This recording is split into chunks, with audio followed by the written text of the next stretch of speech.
jaksa penuntut umum. Siap. Baik, silakan langsung. Bismillah. Kejaksaan Negeri Jakarta Selatan demi keadilan dan kebenaran berdasarkan ketuhanan Yang Maha Esa. Replik tim penuntut umum atas pledoi terdakwa Richard Eliezer Budiang Lumiu dan tim penasihat hukumnya dalam perkara pidana nomor PDM 243-CKTSL-10-2022. Majelis Hakim yang kami hormati, tim penasihat hukum dan para pengunjung sidang yang kami hormati, dengan memanjatkan puji syukur kehadirat Tuhan Yang Maha Esa atas taufik, hidayah, dan ridhonya lah kita telah dapat melaksanakan persidangan perkara ini dengan tertib, lancar, dan aman sampai pada tahap pembacaan replik dari tim penuntut umum atas pledoi terdakwa Richard Eliezer Budiang Lumiu dan tim penasihat hukumnya. Pada kesempatan ini izinkanlah kami mengucapkan terima kasih kepada Majelis Hakim yang telah memberikan kesempatan pada kami selaku tim penuntut umum untuk mengajukan replik dalam perkara pidana ini. Rasa hormat dan penghargaan kami sampaikan kepada Yang Mulia Majelis Hakim yang telah dengan tekun, cermat, sabar, serta arif memimpin jalannya persidangan perkara ini sejak digelarnya persidangan hingga saat ini di Pengadilan Negeri Jakarta Selatan. Ungkapan yang sama kami sampaikan kepada tim penasihat hukum yang telah menjalankan tugasnya secara profesional dan proporsional dengan penuh semangat dan kesungguhan dalam mendampingi kliennya yang tetap dilakukan dalam kerangka hukum pidana formil sesuai dengan batasan-batasan yang diatur dalam Kitab Undang-Undang Hukum Acara Pidana yang selanjutnya disebut KUHP. Oleh karenanya, keberadaan tim penasihat hukum menjadi satu bagian yang tidak terpisahkan dari terselenggaranya persidangan dalam perkara tindak pidana yang dilakukan terdakwa Richard Eliezer Budiang Lumiu. Majelis Hakim yang kami muliakan, tim penasihat hukum yang terhormat, dan para pengunjung sidang yang kami hormati. Bahwa pada persidangan hari Rabu tanggal 25 Januari 2023, terdakwa Richard Eliezer Budiang Lumiu maupun tim penasihat hukum telah membacakan pledoi. Pada kesempatan ini kami tim penuntut umum menanggapi pledoi baik dari terdakwa Richard Eliezer Budiang Lumiu maupun pledoi dari tim penasihat hukum. Memperhatikan isi pledoi dari terdakwa Richard Eliezer Budiang Lumiu maupun pledoi tim penasihat hukum yang pada pokoknya memohon kepada Majelis Hakim yang menyidangkan perkara ini agar pledoi pribadi terdakwa Richard Eliezer Budiang Lumiu tidak kami bacakan dan dianggap dibacakan. Pledoi tim penasihat hukum nomor 1 sampai dengan 6 tidak kami bacakan dan dianggap dibacakan. Setelah tim penuntut umum mempelajari dan mencermati dengan seksama pledoi tim penasihat hukum, semakin kokohlah pendirian dan keyakinan tim penuntut umum atas surat tuntutan yang telah dibacakan dalam persidangan pada hari Rabu tanggal 18 Januari 2023. Karena pledoi dari terdakwa Richard Eliezer Budiang Lumiu dan tim penasihat hukumnya didasarkan pada penilaian yang subjektif guna melepaskan terdakwa Richard Eliezer Budiang Lumiu dari tuntutan hukum terhadap perbuatan yang telah terdakwa Richard Eliezer Budiang Lumiu lakukan. Hal tersebut akan dibuktikan kembali oleh tim penuntut umum dalam replik ini yang merupakan satu kesatuan yang tak terpisahkan dengan surat tuntutan yang telah kami bacakan pada hari Rabu tanggal 18 Januari 2023. Bahwa permohonan penuntut umum tersebut berdasarkan atas pertimbangan-pertimbangan penasihat hukum yang dikemukakan dalam pledoinya sebagai berikut. A. Nota pembelaan pribadi terdakwa Richard Eliezer Budiang Lumiu. Terdakwa Richard Eliezer Budiang Lumiu mengajukan nota pembelaan yang disusun dan disampaikan sendiri oleh terdakwa Richard Eliezer Budiang Lumiu, yang mana pada pokoknya terdakwa Richard Eliezer Budiang Lumiu menanyakan apakah sikap yang jujur yang dilakukan terdakwa Richard Eliezer Budiang Lumiu selama dalam persidangan harus dibalas dengan hukuman 12 tahun penjara sebagaimana tuntutan yang dibacakan penuntut umum. Tanggapan bahwa dalam persidangan terdakwa Richard Eliezer Budiang Lumiu mengajukan pledoi yang disusun dan disampaikan sendiri oleh terdakwa Richard Eliezer Budiang Lumiu, yang mana pada pokoknya terdakwa Richard Eliezer Budiang Lumiu menanyakan apakah sikap yang jujur yang dilakukan terdakwa Richard Eliezer Budiang Lumiu selama dalam persidangan harus dibalas dengan hukuman 12 tahun penjara sebagaimana tuntutan yang dibacakan penuntut umum. Bahwa pledoi terdakwa Richard Eliezer Budiang Lumiu yang disampaikan dalam persidangan akan kami jawab sebagai berikut.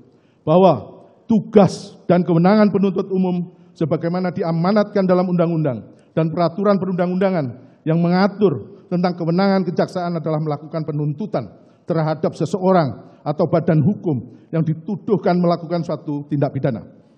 Bahwa dalam melakukan penuntutan, penuntut umum diwajibkan untuk melakukan pembuktian berdasarkan pasal 183 Kitab Undang-Undang Hukum Acara Pidana, di mana jaksa penuntut umum dalam melakukan pembuktian haruslah berdasarkan minimal dua alat bukti yang cukup.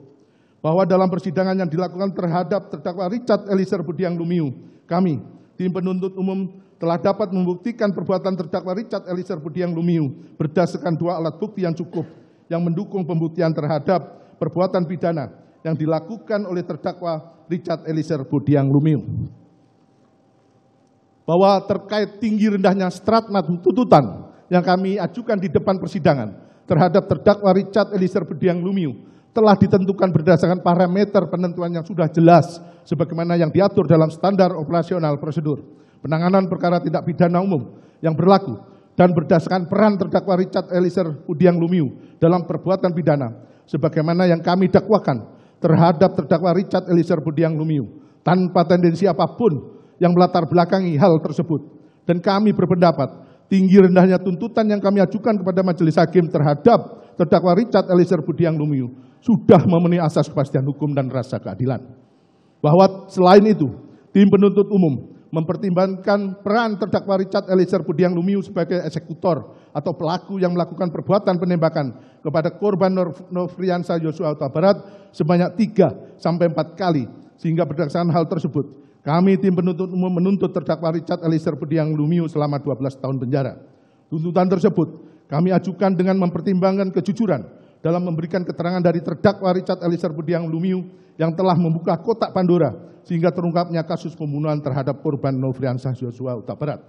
Bahwa tim penuntut umum juga telah mempertimbangkan rekomendasi dari Lembaga Perlindungan Saksi Korban LPSK berdasarkan surat nomor R 0068-1.5.1 HSHP LPSK-01-2023 tanggal 11 Januari 2023 perihal rekomendasi pemberian hak penghargaan sebagai saksi pelaku yang bekerja sama bagi terlindung LPSK Saudara Richard Eliezer Budiang Lumiu dan memperhatikan poin 3 rekomendasi LPSK tersebut dimaksud sebagaimana syarat ketentuan dalam perundang-undangan khususnya dalam pasal 28 ayat 2 Undang-Undang Republik Indonesia nomor 31 tahun 2014 tentang perubahan atas Undang-Undang nomor 13 tahun 2006 tentang perlindungan saksi dan korban, yaitu a. Tindak pidana yang akan diungkap merupakan tindak pidana dalam kasus tertentu sesuai dengan keputusan LPSK sebagaimana dimaksud dalam pasal 5 ayat 2 Undang-Undang RI nomor 31 tahun 2014 tentang perubahan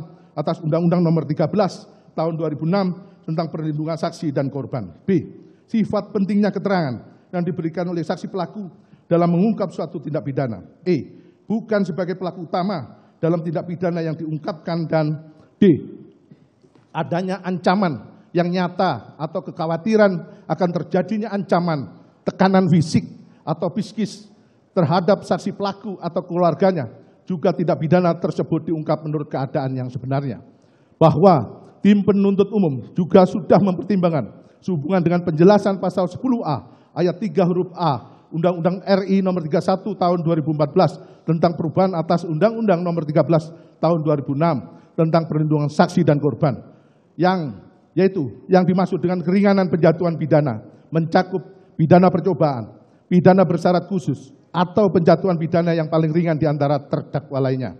Bahwa terkait dengan serangkaian rujukan di atas kami tanggapi sebagai berikut. 1. Bahwa dalam penjelasan pasal 10A Undang-Undang RI nomor 31 tahun 2014 tentang perubahan atas Undang-Undang nomor 13 tahun 2006 tentang perlindungan saksi dan korban memang menyatakan frasa penjatuhan pidana yang paling ringan di antara terdakwa lainnya.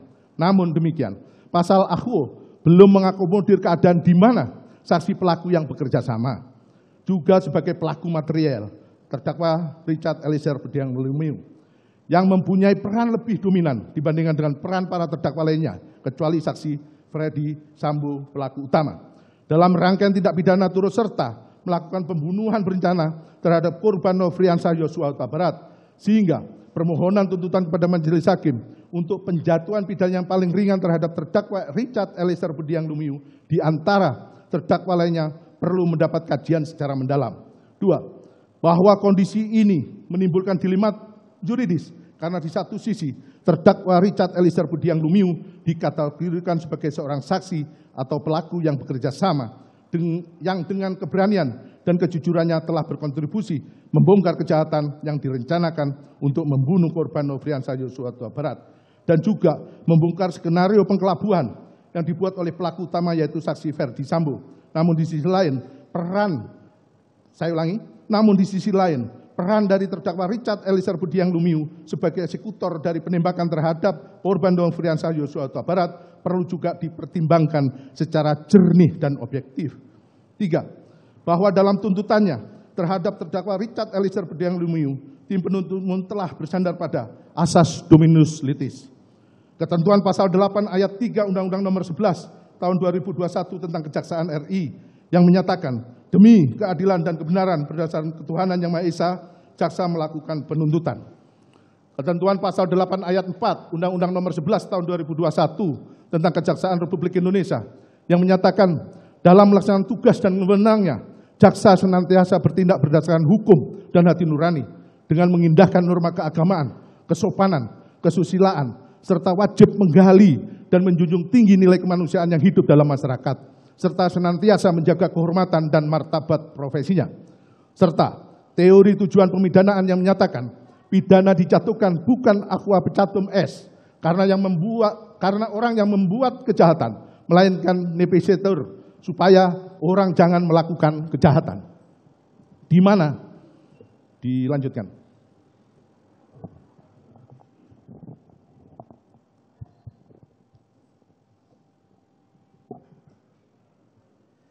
Di mana berdasarkan landasan berpikir di atas, tim penuntut umum telah berusaha menggali penderitaan dan sakitnya korban Nofriansah Yosua Huta Barat sesaat sebelum ditembak sampai dengan bersangkutan merenggang nyawa akibat timah panas yang menembus dan bersarang dalam tubuhnya.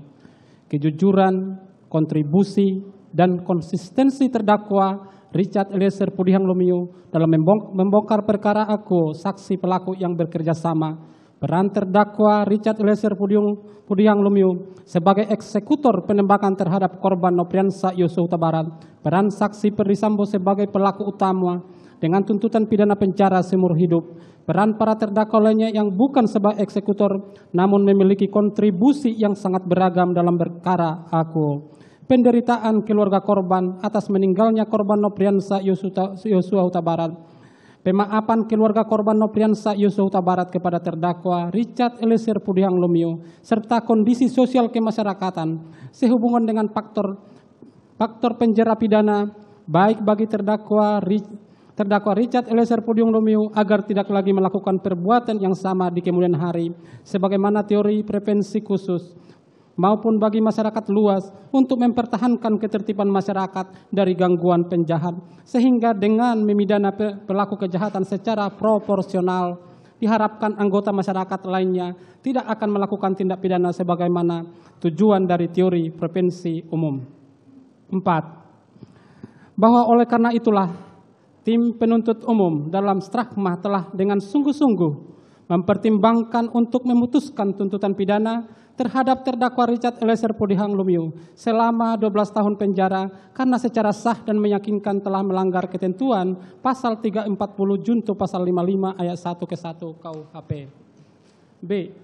Nota pembelaan tim penasihat hukum terdakwa Richard Eliezer Budiang Lumiu. 1. Analisa yuridis poin 76 halaman 30 pledoi tim penasihat hukum menyatakan terbukti secara sah dan meyakinkan bahwa terdakwa Richard Eliezer Budiang Lumiu hanyalah merupakan pelaku yang disuruh melakukan tindak pidana manus ministra oleh orang yang menyuruh yaitu saksi Ferdi Sambo manus domina, sehingga terdakwa Richard Eliezer Budiang Lumiu hanyalah merupakan alat yang tidak memiliki kesalahan. Oleh karenanya tidak dapat dipertanggungjawabkan secara pidana sehingga terdakwa Richard Eliezer Budiang Lumiu sama sekali tidak memiliki niat jahat atau mens rea untuk menghilangkan nyawa teman sekamarnya sendiri in cause korban Nofriansah Yosua Huta Barat sehingga berlaku asas tiada pidana tanpa kesalahan. Dalil pledoi penasihat hukum terdakwa Richard Eliezer Budiang Lumiu adalah tidak tepat. Penasihat hukum terdakwa Richard Eliezer Budiang Lumiu keliru dalam menafsirkan terdakwa Richard Eliezer Pudiang Lumiu tidak dapat dipertanggungjawabkan secara pidana karena merupakan orang yang disuruh dan tidak terdapat mens rea atau dikatakan sebagai manus ministra. Pada prinsipnya, sebagai orang aparat penegak hukum yang mempunyai disiplin keilmuan ilmu hukum tentu sudah mampu membedakan mana yang tidak dapat dijadikan sebagai pertanggungjawaban pidana dan mana yang dapat dijadikan sebagai orang yang dapat dijadikan sebagai pertanggungjawaban pidana. Sama-sama kita ketahui yang dikatakan dengan manus ministra adalah orang yang tidak mampu bertanggung jawab, yaitu A. Tidak dapat dipidana seseorang yang melakukan perbuatan yang tidak dapat dipertanggungjawabkan kepadanya karena kurang sempurna akal jiwanya atau terganggu karena sakit, pasal 44 KUHP. B. Daya paksa atau permah, melakukan perbuatan yang didorong oleh daya paksa sama sekali tidak dapat ditahan sebagaimana pasal 48 KUHP. C.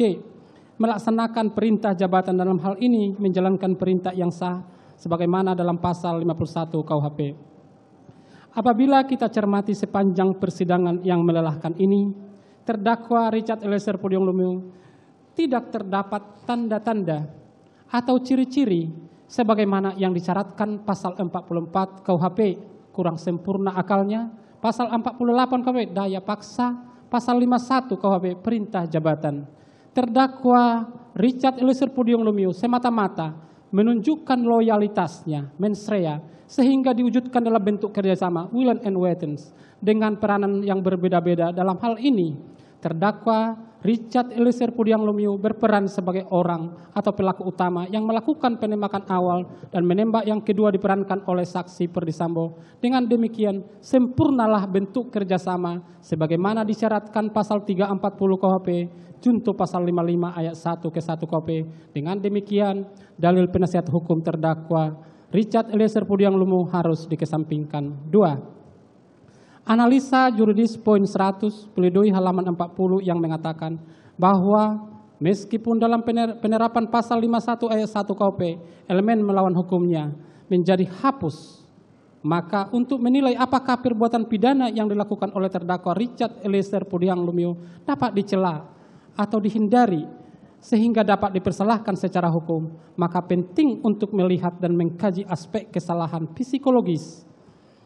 Dalil pledoi penasihat hukum terdakwa Richard Eliezer Pudiang Lumiu adalah tidak tepat. Penasihat hukum terdakwa Richard Eliezer Pudiang Lumiu keliru dalam menafsirkan perbuatan terdakwa Richard Eliezer Pudiang Lumiu dapat menjadi hapus dengan alasan pertimbangan aspek kesalahan psikologis. Apakah terdakwa Richard Eliezer Pudiang Lumiu dapat dilepaskan dari pertanggungjawaban karena aspek psikologis? Jawabannya tentu tidak.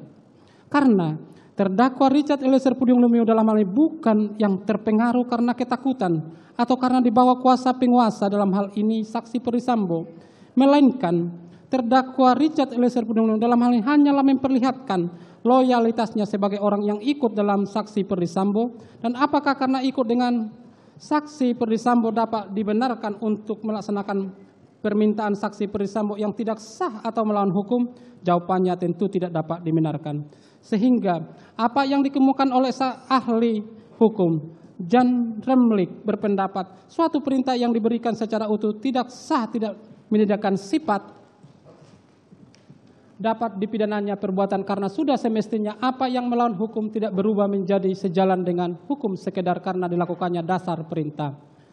Memperhatikan fakta hukum yang terungkap di persidangan tidak dapat diterbantahkan, baik pengakuan terdakwa maupun keterangan saksi Perdi Sambo menerangkan bahwa terdakwa Richard Eliezer Lumiu diminta untuk menembak korban Nopriansa Yosua lalu diberikan peluru untuk diisi dalam magazin dan dipasangkan dalam senjata api Glock milik terdakwa yang kemudian pada akhirnya digunakan untuk menembak korban Yosua. Dengan demikian jelaslah bahwa terdakwa Richard Eliezer Pudiang tidak dapat lepas dari tuntutan sehingga dalil penasihat hukumnya harus dikesampingkan. Dilanjutkan.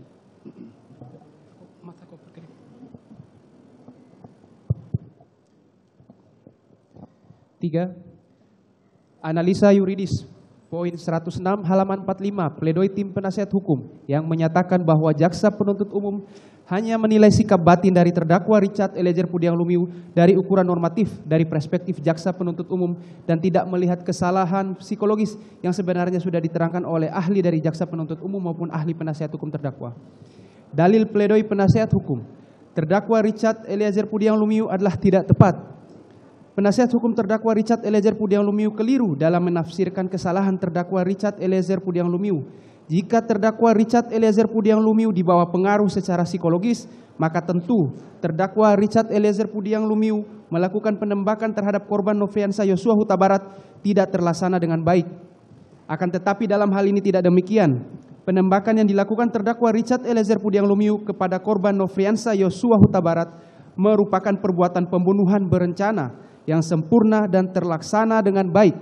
Dapat terlihat dimulai dari mempersiapkan alat yang digunakan, dalam hal ini peluru dan senjata api, lalu melaksanakan di lokasi yang sudah ditentukan, dalam hal ini di Rumah Dinas Duren 3 nomor 46, dan melaksanakan pembunuhan berencana berdasarkan peran masing-masing, yakni terdakwa Richard Eliezer Pudiang Lumiu yang berperan untuk menembak korban Nofriansah Yosua Huta Barat, sedangkan saksi Ferdi Sambo berperan menembak korban Nofriansah Yosua Huta Barat lalu menembak dinding untuk menciptakan situasi tembak-menembak.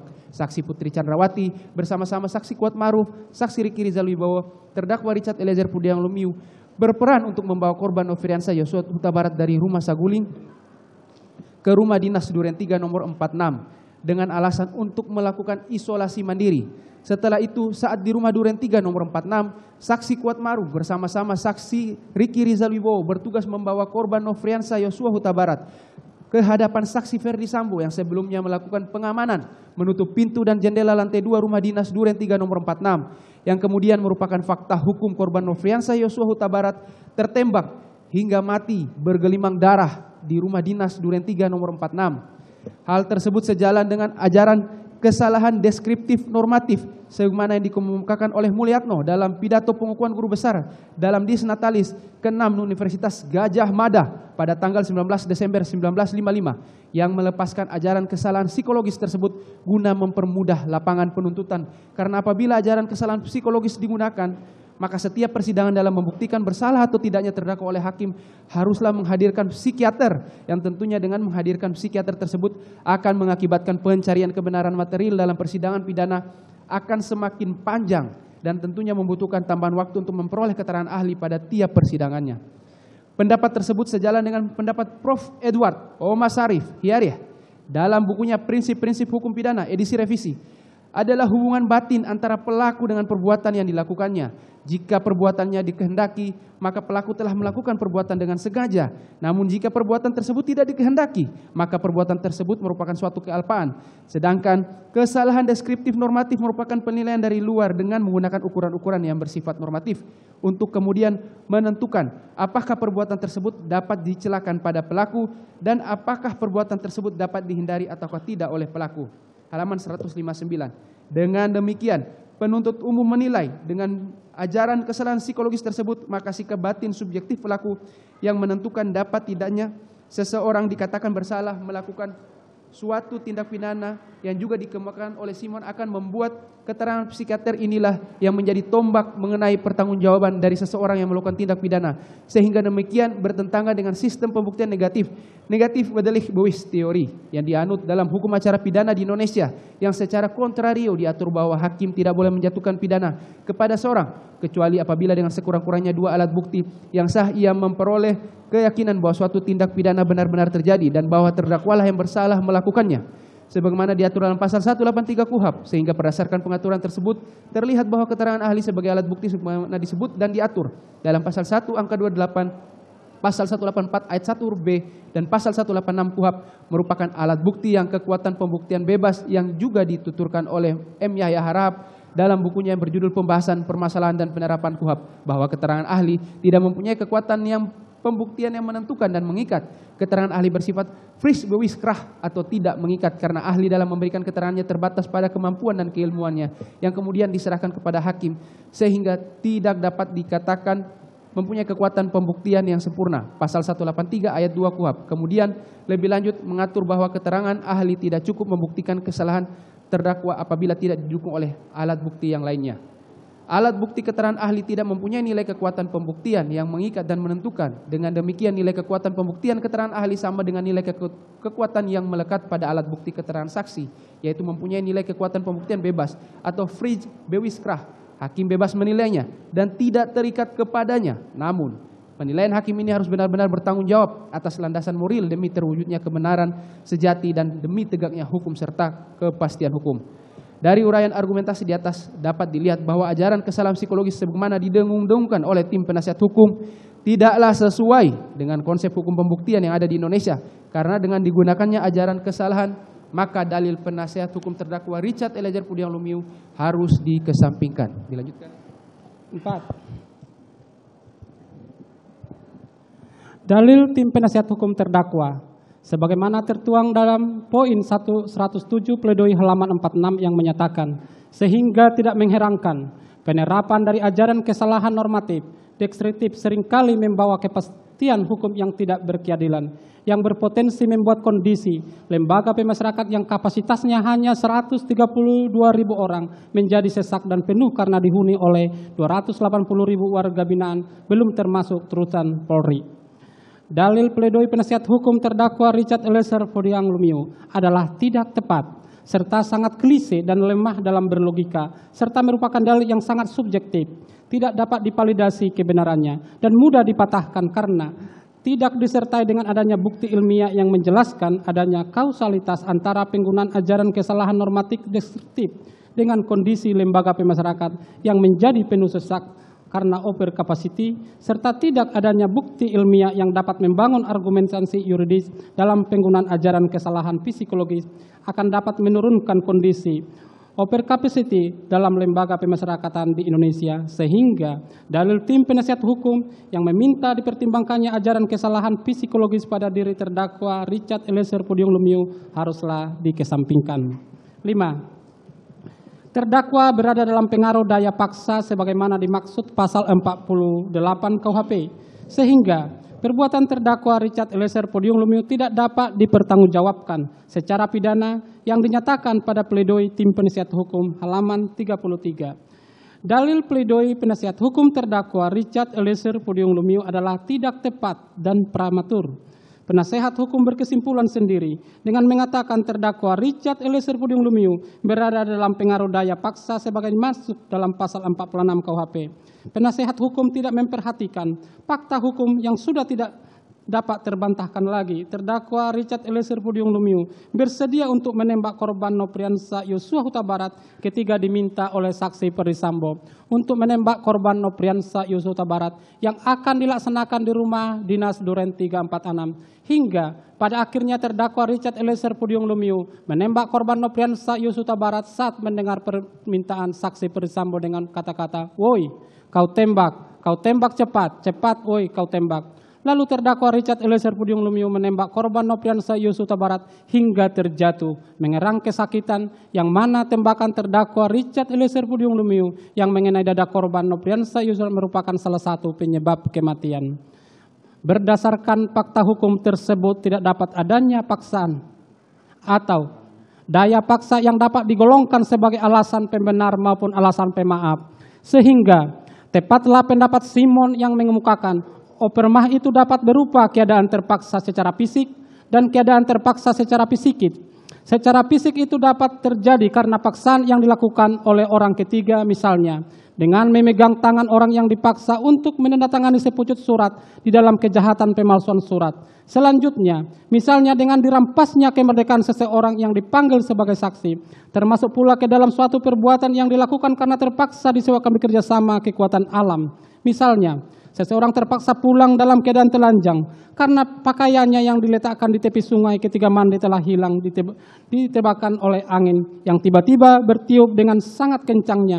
Keadaan terpaksa secara psikis ini terjadi misalnya jika orang yang memakai kekerasan atau ancaman kekerasan itu membiarkan orang yang dipaksa untuk tetap bebas secara fisik dan juga bebas untuk tidak melakukan sesuatu sesuai dengan yang dikehendakinya.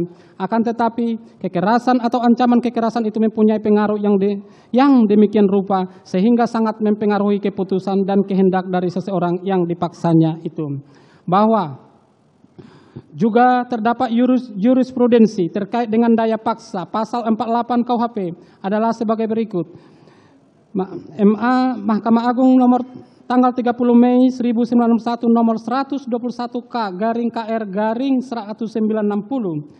Keberatan penuntut kasasi yang mengatakan bahwa pelanggaran yang telah dilakukannya itu adalah karena terpaksa, yaitu karena terdorong oleh perasaan pribadinya, yaitu setelah ia mengangkat penumpang maksimum yang terdiri dari orang-orang biasa, ia memperbolehkan seorang anggota tentara untuk naik yang ia kenal petugas di daerah itu, dan anggota tentara itu juga tidak dipungut bayaran.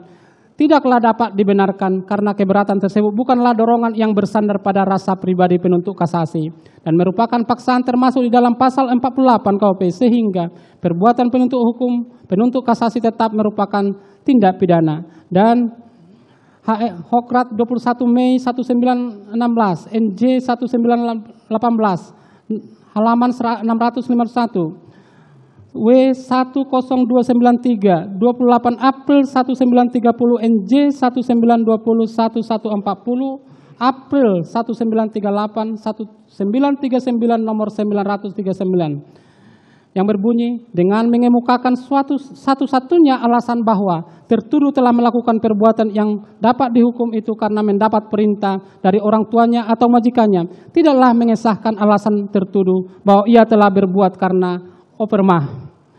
Apabila dihubungkan antara fakta hukum yang dikemukakan oleh terdakwa Richard Eliezer Pudihang Lumiu dengan pendapat ahli dan jurisprudensi di atas, keterangan dari terdakwa Richard Eliezer Pudihang Lumiu tersebut belum cukup untuk membuktikan bahwa penembakan tersebut dilakukannya dalam keadaan terpaksa secara psikis.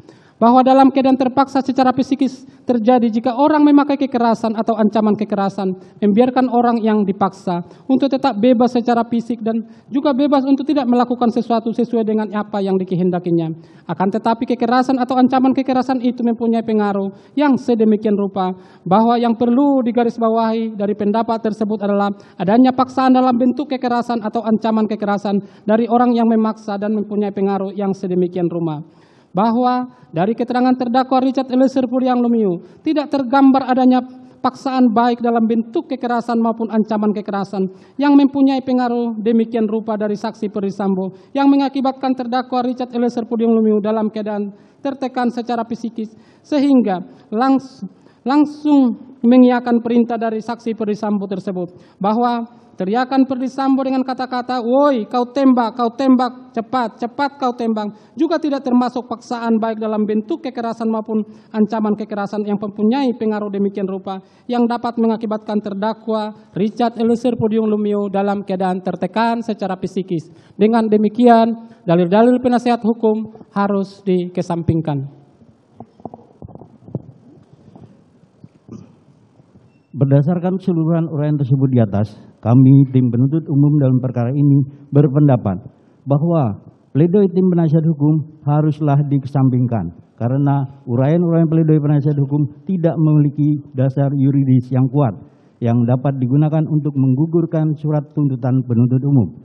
Berdasarkan hal-hal tersebut di atas, penuntut umum memohon kepada majelis hakim yang memeriksa dan mengadili perkara ini untuk 1. Menolak seluruh pledoi dan dari tim penasihat hukum terdakwa Richard Eliezer Pudihang Lumiu. 2. Menjatuhkan putusan sebagaimana diktum tuntutan penuntut umum yang telah dibacakan pada hari Rabu tanggal 18 Januari 2023. Demikian replik penuntut umum atas pledoi penasihat hukum terdakwa Richard Eliezer Pudihang Lumiu yang telah kami bacakan dalam persidangan hari ini, Senin tanggal 30 Januari 2023.